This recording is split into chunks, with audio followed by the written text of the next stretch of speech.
will build on today. Now, if you weren't here last week, no worries. You can pick up on that. It just gives you some more context and substance. So I really encourage you to be participative today. We want to hear from you because we're going to be talking about what coaches do best is we help people shift their perspective. And oftentimes when people are uncomfortable with talking about money and talking about their packages, oftentimes it's because of a mindset. So let me jump in here and share my slides here.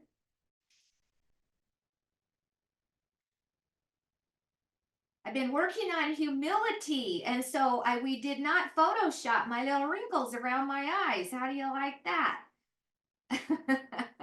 So this is really an image here that if you can get it very clearly in your mind, it will give you a roadmap to revenue in building your business. So all selling is solving people's problem for a profit. And as coaches, we have intentional conversations with our clients to help them move from their current reality to their desired result. And as we know, when people are doing that, there's some tension involved, TENSION. And we follow the core competencies and are able to help coach people to get out of their own way. And so, in order to do that, we really need to be visible in the marketplace. My last 5 clients came from me being a guest on podcasts. And I'm going to plant that seed for you no matter what your niche is. I'm a big believer in niching. When you niche, you will know how to market, you will know where to market. And there are podcasters that are looking for dynamic guests, and that can be you. So when it comes to clientele building, it's really managing your visibility in the marketplace. So you have a potential client. It can be a one-on-one, it can be an individual, or it can be a team. Team coaching is becoming a real front and center. The International Coaching Education, I went through their team coaching program last year. So when you have a potential client, individual, group, team, company, they have a problem and they meet you. You have the expertise, you have the coaching capabilities, and you have tactical empathy. This is what is so required in the sales process. And what I mean by that is the art of influencing by articulating how your prospect is thinking and feeling about their problem without agreeing, disagreeing, or sympathizing. And that's what causes them to lean in. That's where the mastery comes in when it comes to clientele building. And it is mastery. There are competencies, just like the core competencies in ICF. There are competencies when it comes to selling your service. So you have a process and you're going to assist them in co-creating. You know how to, following the core competencies, how to coach people. And in the sales process, we must call them into action. So you do a good job here and it will organically unfold and you will influence them. And at the last, they'll go, I'm ready. What do I do? How do I pay you? So to be able to have that, and many salespeople across industry lines and coaches, that's when they choke. That's when they don't know what to do. That's when they don't know how to transition. Not only the technique, we can teach technique all day long, it's mindset at the core. And so we help clients avoid failure, and they end up in some kind of a successful new reality that they have designed with your help. So, really looking at the roadmap, the underlying success here. So, your success in selling your coaching services is only as good as your mindset. So, monetizing your coaching business is what is the why? So I want to hear from you is what motivated you to get in to coaching. So I'm going to go off camera here because that is the underlying when we start on this road, it's the why behind the what. And it's the same way with our clients. It's the why behind what they want to accomplish and what will it mean to them. So that is the question here. So we want to hear from 3 or 4 of you. So what motivated you to get into coaching? Nat. Hi there, Connie. I, I feel for me that's an easy one insofar as I was an adult diagnosis with ADHD, and so that was only at the start of 2020. Then I had some ADHD coaching, and it was life changing. And toward the end of my own coaching, it was right. I would love to be able to do exactly the same for other people with ADHD. And so then it was, right, I'm now having career number 4, I'm going to be an ADHD coach. I appreciate that. So, Matt, it sounds like you understand the value of coaching and the coaching Mhm. relationship. And also, Matt, I looked for you on LinkedIn. I couldn't find you because I want you to make sure that you connect with me on LinkedIn and everybody know an ADHD coach. And when I started my sales training business, a girlfriend said to me, Connie, you need to meet my coach. Now, this was 28 years ago. This was before coaching was really prominent. And I said, what? A coach? I had never heard of a coach. Well, I hired and retained Marlene and met with her. I would not be in business today if it wasn't for her. And so that's where we really start in embracing when you know the value of coaching. We can literally help people. We're the catalyst to help people. So oftentimes the hardest person to sell is yourself and to understand your value. So thanks, Matt. Let's hear from somebody else. Is it Emma? Hi, nice to see you all. Thank you. So, Matt, I loved your story, also a late ADHD diagnosis, but not my sole reason for coaching at the moment. But I came to coaching having had an executive career that had made me incredibly ill, working like an absolute mad person, never believing what I did was good enough, so doing more and more and more. And then had a bit of an epiphany last year that it didn't need to be like that, and working with lots of other founders and entrepreneurs as well, and realizing we're all doing things that we start out feeling really passionate about, and we ruin it for ourselves. We cannibalize our own success sometimes by the stories we tell ourselves or the ways that we work. And you can see I'm outside. I've always connected with nature a lot, and I wanted to bring everything that I've learned, all the good, the bad, and the ugly, and support other entrepreneurs in having the success that they want, but being able to do that with some joy and with some presence in what they're doing. So we can get to the same place, if not better, but actually enjoy the journey. So that's why I'm here today and coaching. Thank you. I feel your motivation. And Emma, where are you from?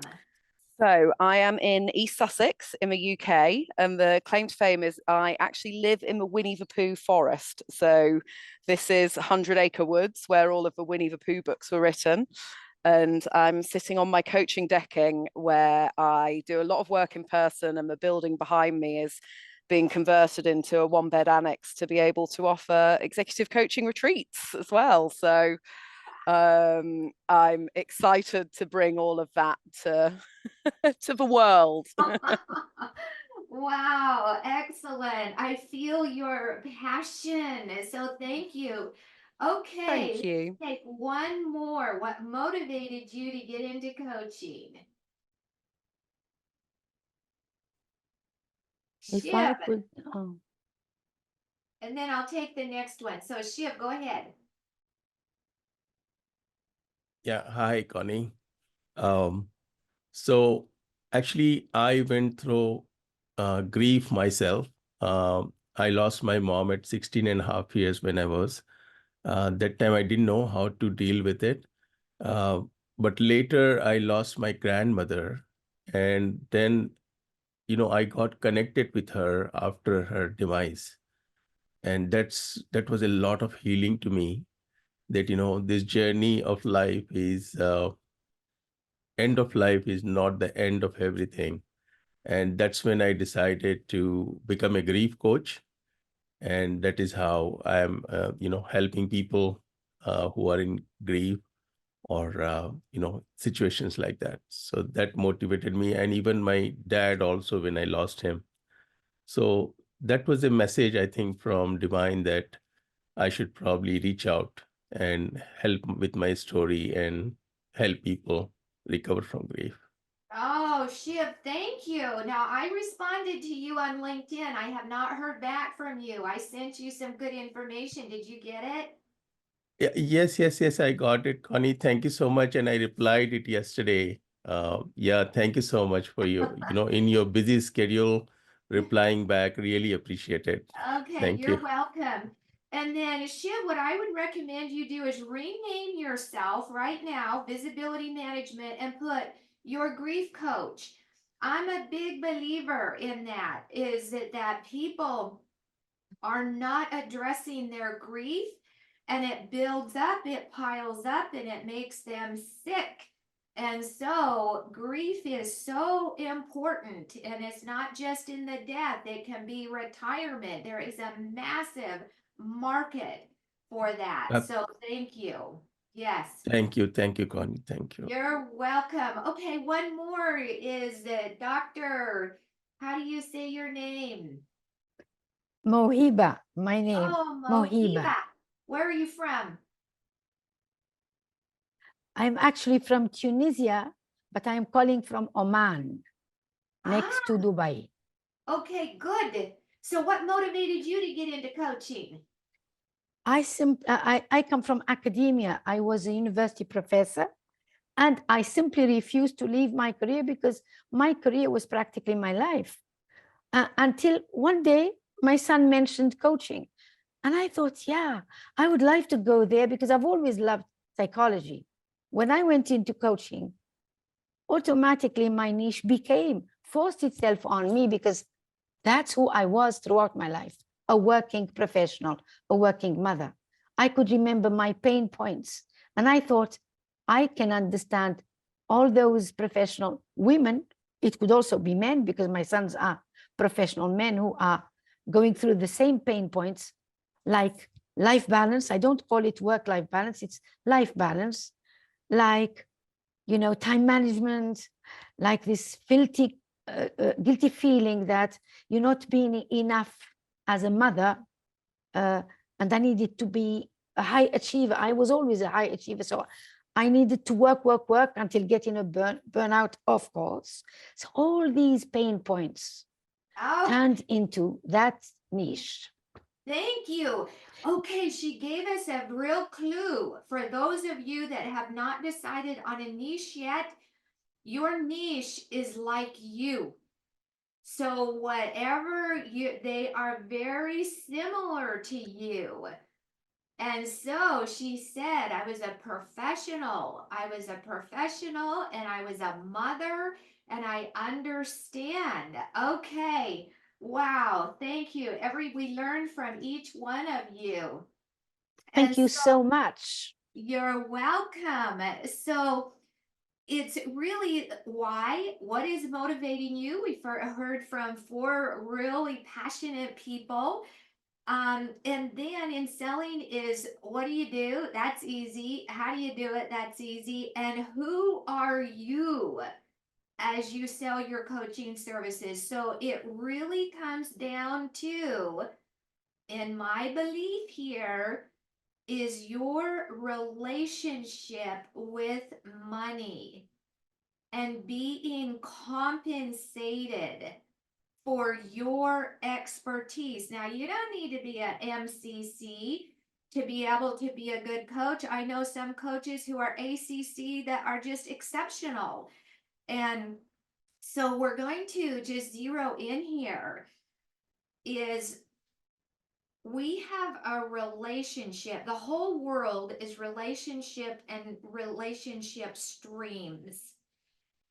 And we have a relationship with money, just like we have a relationship with individuals, with time, with our pets, with our house, with our car, and what we call in the ORSC community, organizational relationship systems coaching, is the relationship is the third entity. The relationship is intelligent, naturally generative, and creative. The relationship has a voice. The relationship is ever expanding. And so the third entity here. So what is your relationship with money? And how comfortable are you with money? Have you ever had a relationship with someone or a conversation that was really awkward? We probably all have. And so it's taking an examination of how comfortable are you with money. So if you are able to have a conversation with money as if it was a living, breathing, I actually believe money is divine energy. It's energy. What would you say to money? Just having a conversation. What would that sound like? So I'm going to go ahead and come back on. So one of you, if you were to just start talking to money, what would it sound like?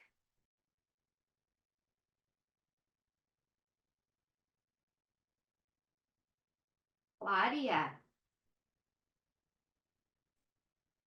Well, tell to the money, thank you so much for everything that you have provided to me throughout all my life, because you have allowed me to travel, to eat, to have, you know, a roof over my head. I know that I've been extremely fortunate because there are many people who are not as fortunate. And so I'm just, you know, I mean, I'm full of gratitude towards you. Thank you so much for everything. So she has a gratitude towards money, so that notice the abundance mindset. Thank you, Francine. I wanted to share because I can apologize to money. For I realized a few years ago that I rejected money, and because everything I probably didn't like about, you know, I didn't know about, money is just neutral, expensive, what it is. So I think now we'll have like a conversation about money that, kind of apologize and connect with the beautiful energy it is, and to receive more of it so I can provide more for myself and to have a better impact. Actually, what's my intention with money was when I wanted to have a bigger impact. That's why I wanted more money in my life, because for myself, I always had everything I needed, but I felt like to provide more, to have more influence and more impact, needed to expand my container for money. So Yes. that's what I wanted to share. Yes, to get comfortable with it. And there's a book. It's called Love Money and Money Loves You. And it's by Sarah McCrum. Now, this is not telling you to be greedy. It's really helping people shift their mindset around the abundance that is out there and available. And so we really create a better relationship, because it's not about greed. It's not about just having more than enough. It's just getting comfortable. Have you ever danced with somebody where you're stepping on each other's toes? Is to get comfortable. So I want to take one more of what it, if you were to have a conversation with money, what would it sound like?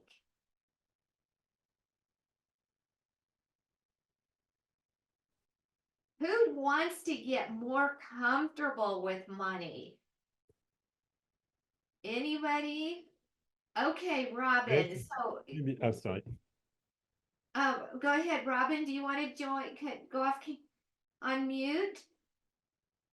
Oh, I was just raising my hand. Yes, I want to get more comfortable with money. I don't have anything prepared. So Okay, ask me. that's okay. So tell money what kind of relationship you would like to have with money. I want to be connected and have a collaborative relationship and feel like it's okay to invite money in. Thank you. Yes. Okay. And the doctor is back. I would try to pronounce your name. I have a little bit of dyslexia, and so please forgive me. So please go ahead. Please feel free to pronounce it the way you like. It's pronounced differently by different people. I welcome any pronunciation. I'm gonna All of call them you mean doctor. something nice. I needed to share this because I believe it's special. I will tell money, I'm so sorry. I discarded you. I ignored you. I was ashamed of you for the last 3 years, which have been my contact with money. I used to be a professor, shifted with retirement, shifted to money, to coaching, and I refused to connect money to coaching. I took unpaid coachees, members of the family, friends, and even people I don't know, no money. I discarded money. I was ashamed of it because I don't come from business. And lately, I would like to say, sorry, it has not served me, and please come to my life. I finally accept you. I have to. Good. And I've heard a couple times here. So, hey, money, forgive me for my last, forgive me for my past, whatever, right? Okay, excellent. Now, the next way is, if money were to speak back to you and have so money's now going to talk back to you, what would that sound like? Claudia? Thank you so much for using me in the right way, for saving the lives of so many animals, for looking after cats, after dogs, for being able to provide sometimes also for people in need. Because you have used me also to care about yourself. to pamper yourself, to pamper the people who you love. That's it. Okay, so that's how money would speak back to Claudia, Francine. I think it's interesting from the point of view of each of us. So me, my money would say, show me how much you love me by managing me well, better, and yeah, like counting better and really take care of it. Yes, okay, so she just got some inner wisdom and some inner guidance that said, and money said, hey, manage me better, be more, and so that's how this is all about coaching, right? So having that conversation back. Puya. Hmm. Yeah, I think sometimes I'm guilty. Like if money were to talk to me, maybe he might say that when we're in a meeting, you kind of ignore me, like I'm not really there, and then you pretend like I wasn't even invited, and then at the end of the meeting, you kind of awkwardly introduce me, but you don't really want to. So that's what I think money would say to me, and I'd like to get more comfortable with it. Yes. Okay. Thank you. And it really is just getting more comfortable with it. Yes. Thank you. Is it Terry? Yes, I kind of have a funny one there. Money would say, I saw you did not pay too much attention to me in the past years. I almost felt neglected, so I had to spend more time with other people.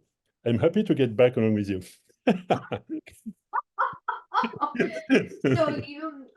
So you've been ignoring me, and so I went and spent time with other people. Exactly. So yes, yes. Okay, doctor, one more.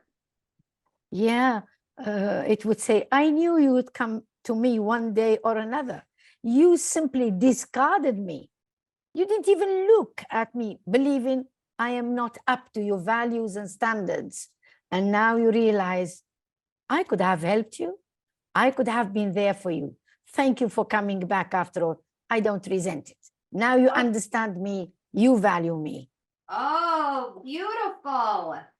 Okay, I just really appreciate you. Okay, now we're going to have relationship. So somebody in this audience is to step into the relationship, and the relationship just heard these conversations. And the relationship, I'm going to ask the relationship a question.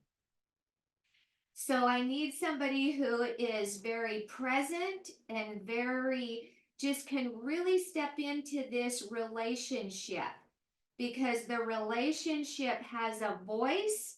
It is creative. It is generative. It is, and it has a voice in the system, and it's in constant emergence. So if you're in doubt, you don't know, then don't volunteer. But if you feel like you can step into and synthesize what relationship heard, if not, I will do that. Should I step in here? So I'm going to speak as the relationship, and what I heard is I felt that there was a concern about misusing, ignoring, discarding this relationship in the past. I also heard that when the relationship with money is it's exciting. It's invigorating. It's in abundance. And so just to be able to take that deeper and for you to start actually creating, what do you want your relationship with money to be like? So I want my relationship to be with money is like being waltzing on the dance floor and just in complete rhythm and congruence. And so start imagining that, because when you get comfortable with money, you'll be able to price your coaching services and you'll be able to know your value. Does that make sense? Yes? So it takes a little bit more time. And I coach people in that regard. I had somebody recently, there was never enough time. And so her relationship with time was just so frustrating. And so there's a way that you can learn how to coach that. So what I really want you to recognize here is monetize your coaching practice, and that you get paid for all the investment. You put a lot of dollars and time into getting your coaching credentials and your coach training. So it's understanding the money mindset, embracing abundance. Those of you who want to have a better relationship with money is to start practicing gratitude. I went to a money workshop one time and they said, even pick up a penny on the ground. That's a sign of abundance. Don't ever walk by a penny. And so really start looking at your own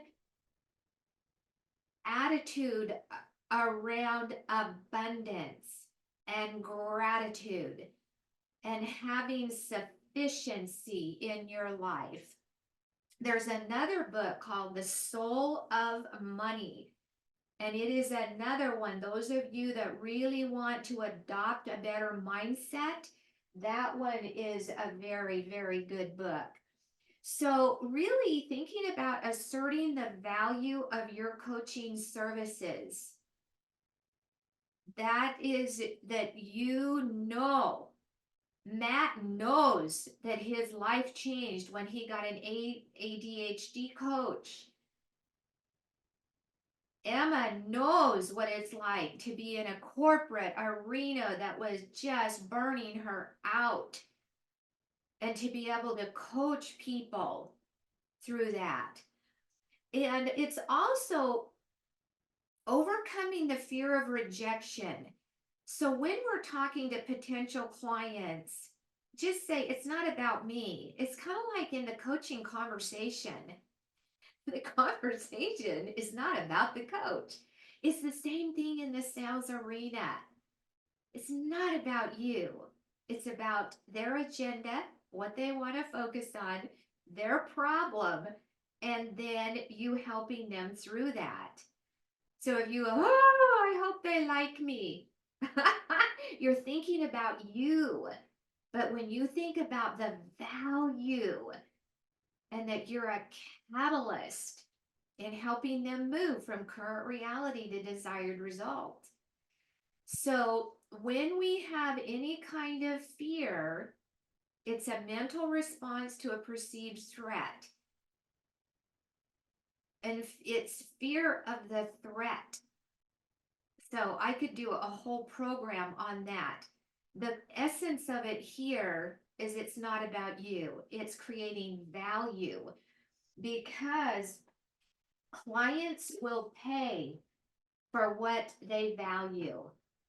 So they value what they pay for. So those of you that are not charging, clients value what they pay for. And so it's really zeroing in. The goal here is that you feel empowered through this process. and that you actually build prosperous client relationships. Yeah. So we talked about what was your motivation to become a coach. And I see my dear friend Kadisha on this call. Kadisha, I would love to hear what was your motivation. She's a corporate engineer at a prominent global company, and she is becoming a coach. What's your motivation, Kadisha? Hi, Connie. Good to see you. So my motivation to become a coach is really about making significant impact to the business, to the organization, to my personal life. Because as you become a coach, you really changing your life. You're transforming, and because of my significant strengths, as you know, really to me is making a bigger impact in this world as a coach, and make it transformational. Yes. So Yes. So she has a master's in business and a master's in engineering, petroleum engineering. And so being able to be a coach, an internal coach at an organization, along with helps become having better managerial skills also. So here's a clue. Take the word cost out of your vocabulary. When you position coaching as a financial investment, it makes all the difference in the world. How much does coaching cost? I say, well, the financial investment. Always, if anybody ever asked you about cost, from this moment forward, financial investment. It's a completely different perspective, isn't it? A shift in perspective. And also take the word cheap, CHEAP in English, out of your vocabulary. That is you want to have that abundance vocabulary. And so I hope that's a good tip for you. And also, do you have a coach? Now, this can get a little touchy with some coaches, but I believe that if you want to sell your coaching services and have a thriving practice, you need to have a coach. Now, does that mean you have to pay them? Well, it's good if you do, but always have a coach. If it's a colleague, if it's a mastermind group, if it's anything. But I've noticed coaches who are struggling oftentimes aren't investing in a coach. So do you have that, investing in a coach? I've had a coach since my first one, Marlene, I shared about you 28 years ago. And some of them I've had for 5 years. And guess what? People outgrow their coaches. And it's okay. People are going to outgrow you. They might stay with you for 12 weeks, 16 weeks, a year, 2 years. I've had clients that have been with me for 8 years. So is really challenging you to invest in having your own coach. So engage in role play is absolutely crucial. When you want to raise your fees, every time I would raise my fees, I would role play with my husband, because you want to have it just roll off your tongue. When I first started coaching, I charged $25 to Betsy. Betsy Hamilton was my first client, and I charged her $25. Okay, so this was years and years ago. And then I raised my fee to $75. And when I went through coaching school, I was able to come in as a PCC because I had a training company, and coaching begins where training ends. So any of you who are doing training, coaching begins where training ends. That was my unique value proposition. So I did not only go into companies and train, I would coach those people for 4 weeks following my sales training, and that became. So then I raised my fee to 75, then I went to 175, and then beyond. And so everybody has their limit. We all leave our house with so much money in our wallet and our pocketbook. A lot of us sometimes use our Apple Card anymore, but to be able to role play, find a colleague, a fellow coach, and role play, be humble, be coachable, listen to yourself. Don't just go out there and start, because that's when we stumble and it doesn't work. In sharing your packages, some coaches have packages. Be able to say, this package is what I would recommend. I have this and that. Be really comfortable at naming the pricing, the financial investment of your coaching. And then when it's time to arrange payment, when you feel that the client is engaged, and moving them into then, what's the next step? And I just say I take Master, Visa, PayPal, and American Express. Which do you prefer? So it can be easy as that. And then you stop talking, you pause, and they'll tell you. It takes role play practice. And hold it lightly. That's one thing that I learned from one of my coaches, is he goes, Connie, just hold it lightly. Our tone when we're talking about pricing and selling, if we're holding it like this, we're all constricted. And research shows there are really only 3 tones of voice. One is assertive, that we very rarely use. One is playful, holding it lightly. And then the other one is the real low, late night DJ voice that just kind of engages people. So whatever you're doing, just really hold it lightly. Does that make sense?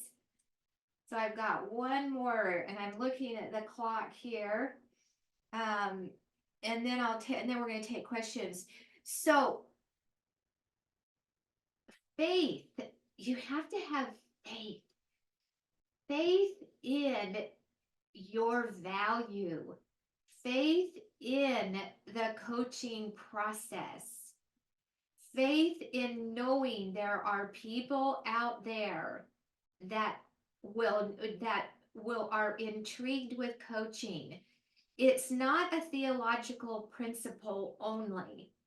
It is an emotional and mental muscle.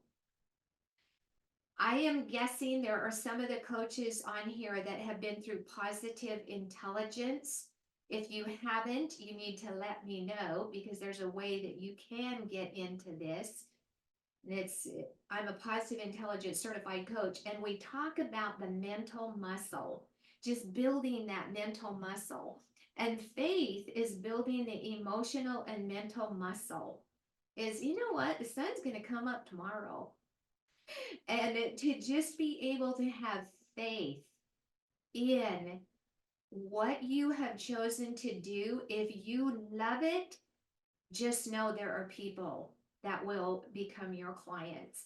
The more you love it, the more you know that you know that you know that you have value for others. That is key, because people will feel it from you. They'll feel your passion. So I will pause there for any comments, questions. How is this landing with you?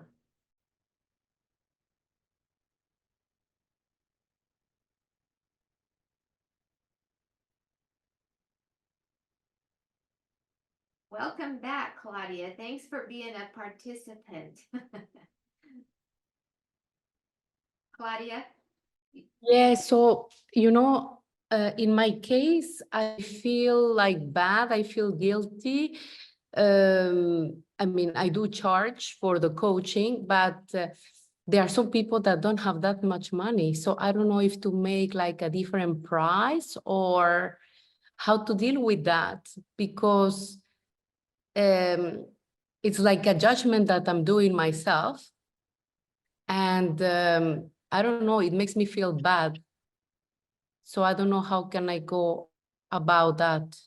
Okay, just notice where Claudia said it's a judgment I'm making myself. And so it's not our job to look at somebody else's wallet and perceive what it is. Now, yes, there are certain people, and so I have different pricing structures.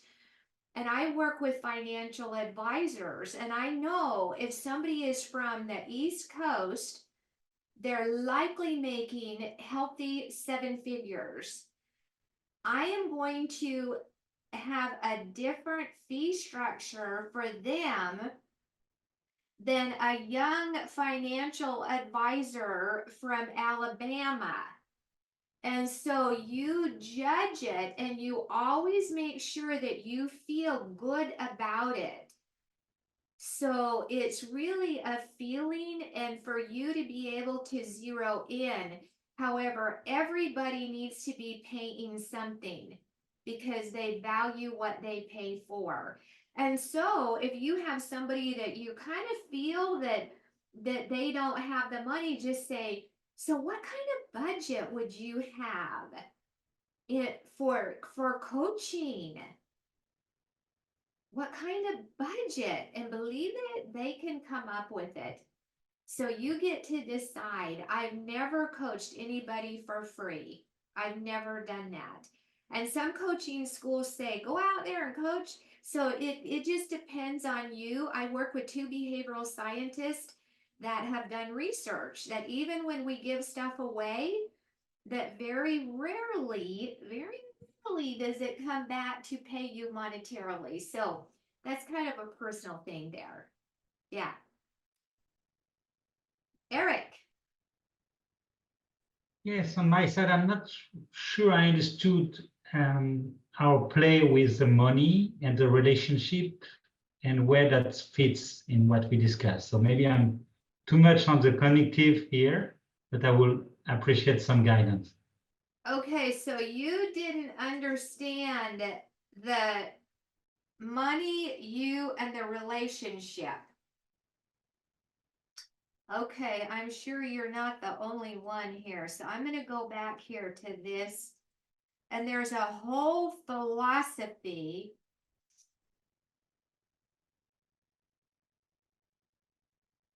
So the basic understanding that everything in this entire universe is relationship. We have a relationship. We know we have relationship with our family. We have a relationship with everything. Relationship and relationship system. And so when you look at, there's an organization, relationship systems coaching.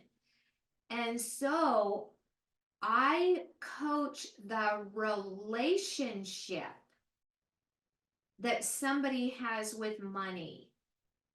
I don't coach them around money.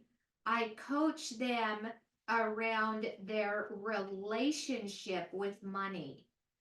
Because the relationship has a voice, it's intelligent, generative, and creative, and it's constantly emerging.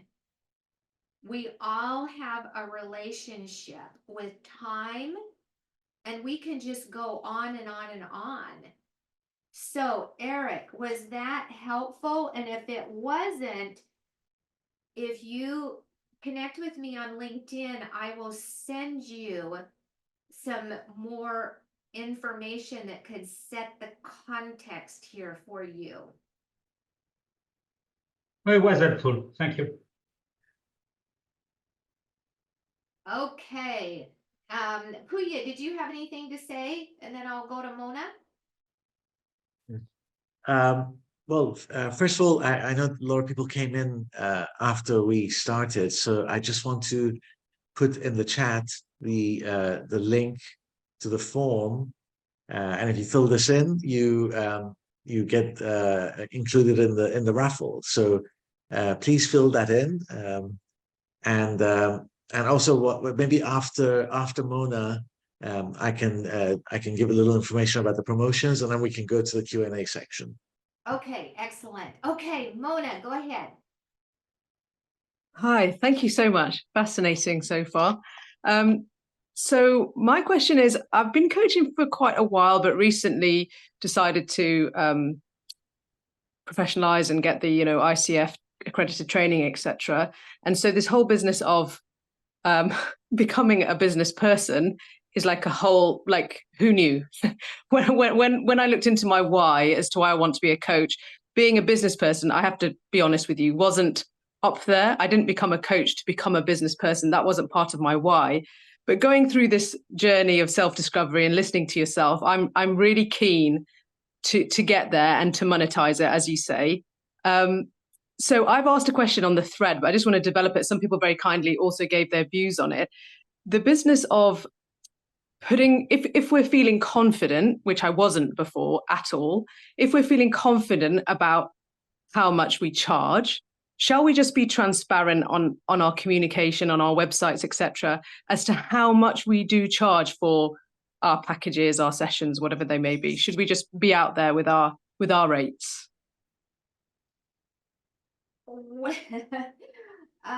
Okay, so I'm going to just go one place and then I'll answer your question. So confidence is the byproduct of action and activity. So anytime we want more confidence, guess what? It's the byproduct of action. So that's how we develop confidence. And that's why I'm saying role play. Now, I personally do not put pricing for coaching on my website because of the fact that I get different people that have different structures, right?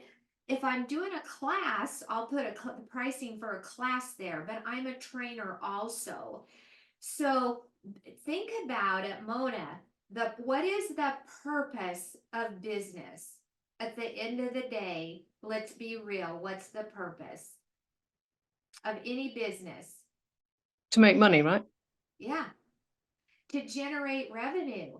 And now there's a balance. We provide service and get paid at that same time. And I find that some coaches, I just want to help people. So they have a lot of empathy.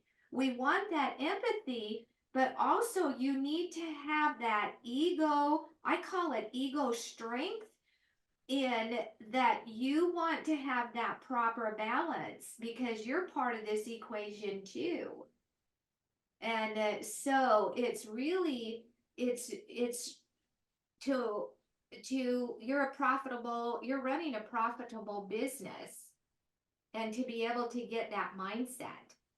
Okay, now, Doctor, I'll get back with you. We're going to go take a break, and Puya is going to share some things with us.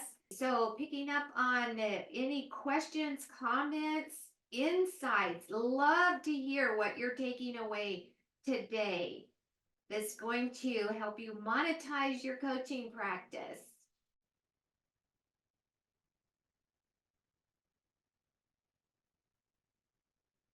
Your comments often help everybody, and we want to hear from you.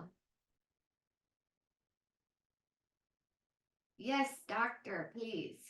Yeah, I had in mind, when you realize people don't have the means, I always thought of, rather than change my fees, because that would get me in particular confused, but offer, say, my package, which I normally give 6 sessions for you, meaning because you don't have the means, I would give you 8 sessions instead of 6 for the same price.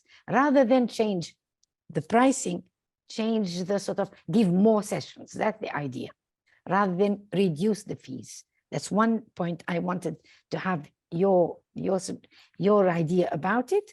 And the second point, my great, I would call it awkwardness, is because I live in a country where I have no idea how much to charge. And even in general terms, how much to charge. And when you ask people, it's unbelievable. They would not tell you. They'd say, oh, it depends. I know it depends, but they would never give you a range or something in between and between. How much to charge? When I say how much to charge, I have in mind it's 6 sessions, multiplied by 6, multiplied by 8, but I haven't got a clue. That has been part of my awkwardness. So I would like to know your mind about these 2 points, please. Well, okay, your first point saying that if somebody is, I'll give you 8 sessions. Okay, so you always just experiment. I mean, marketing is always about experiment and focus groups and just see how it lands with people. So if it feels right for you, test it out. You will get the feedback. Now, as far as pricing, charge what you will pay. And so get a feel for how much would you pay a coach. I mean, I paid as much as $500 a session. It was incredibly valuable, right? Now, I didn't do that on a consistent basis. We did it in a 4-package basis, and it was incredibly, right? But I was comfortable paying that. Now, do I charge $500 a session? No. So you just have to know your market, practice, and when somebody goes, you know, when you go, what would your budget be like for this? And they go, it depends. You have not established the value of the coaching yet.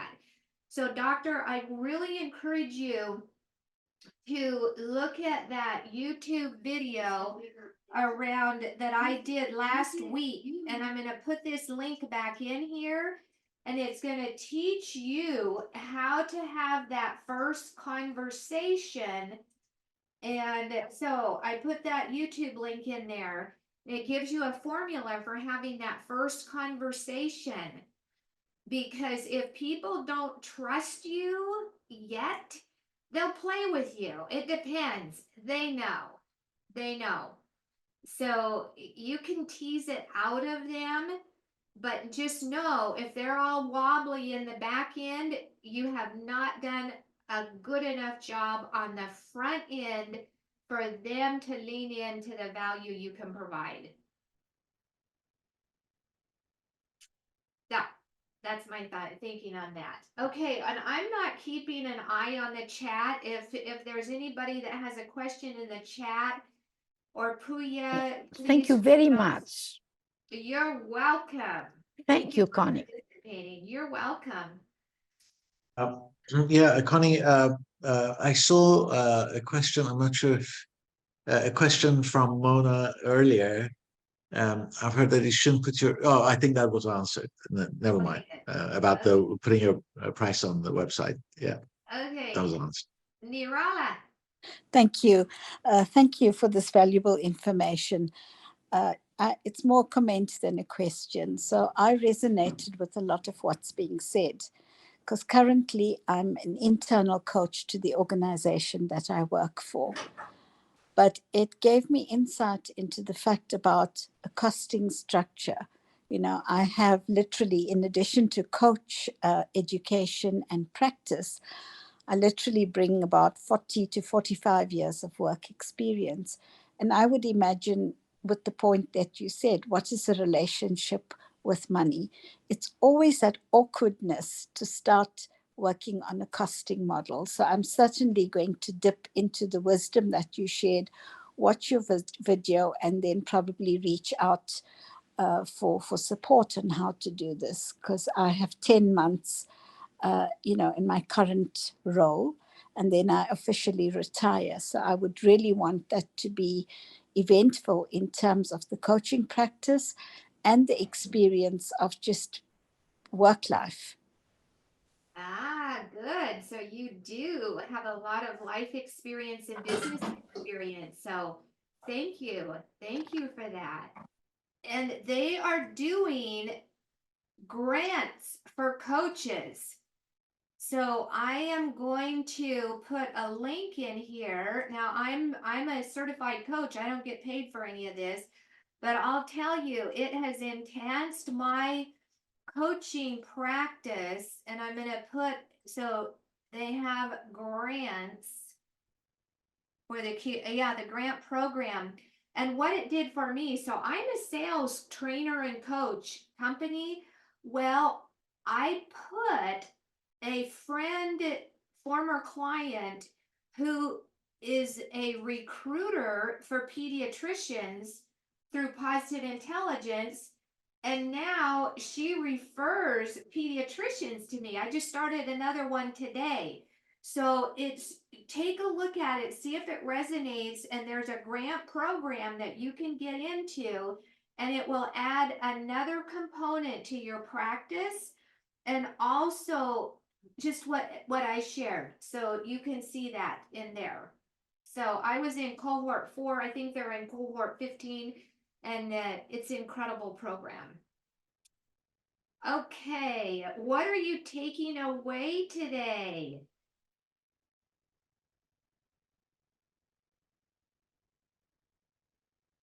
Please share with me. Change starts within, Dr. Leona.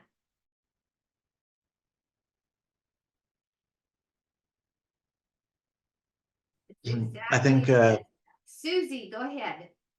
yeah, Susie.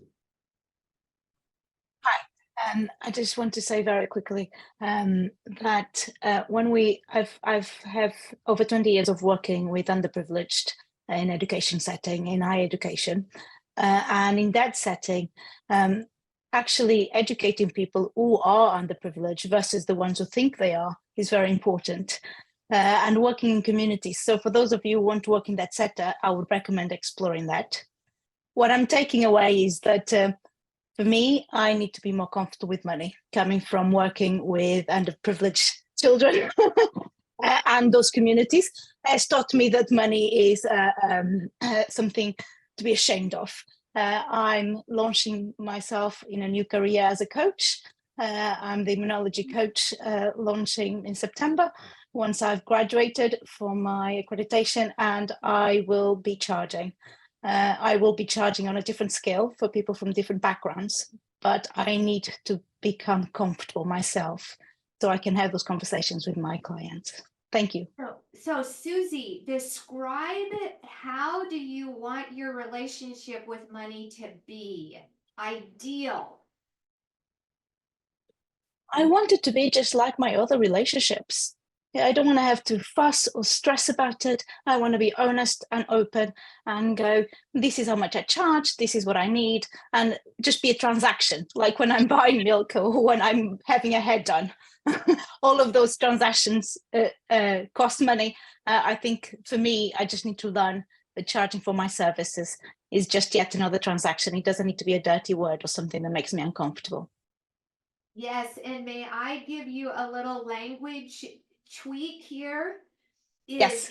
Instead of this is how much I charge, this is the financial investment to help you achieve XYZ. This is how much you will invest to be able to get to their desired result. Good. Thank you. Thank you. Yes, thank you for stepping up. Good to hear from you, and I really encourage you. Yay. Okay, doctor.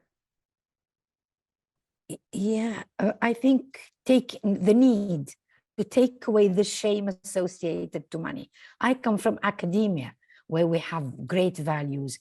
I just need to incorporate value as one of my values, not discard it, not feel ashamed about it. It's like having a lot of children. One of them, all of them are my children. All of them are my values. One of them is money. Give it the right to coexist with my other values. That's what I'm carrying with me. And thank you ever so much. You're welcome. And when you look at the level of consciousness, shame is one of the lowest levels. And so raising it to abundance Yeah.